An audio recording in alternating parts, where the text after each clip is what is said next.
गडानी के साहिल पर हैरतनाक मंजर देखा गया। नायाब नस्ल की दो वैकल व्हील ने माहीगीरों के होश उड़ा दिए। 100 फीट तवील व्हील ने होते खाते अपनी मंजिल की जानिब रवां दवा नजर आई, जबकि मुकामी माहीगीरों के मुताबिक गडानी में इस कदर बड़ी व्हेल पहली बार देखी गई है।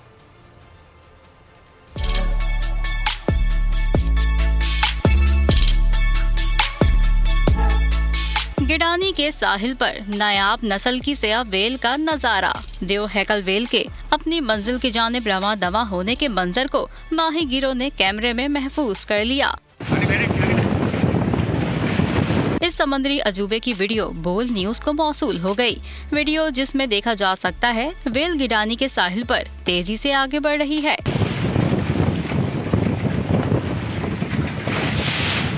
मुकामी माहीगीरों के मुताबिक व्हेल मछली की लंबाई तकरीबन 100 फीट के लगभग थी। मुकामी माहीगीरों के मुताबिक गिडानी में इस कदर बड़ी व्हेल का नजारा पहली मर्तबा किया गया है।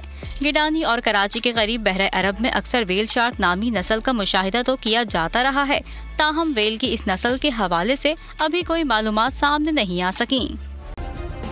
सब्सक्राइब करें और बेल दबाएं ताकि कोई खबर रह न जाए।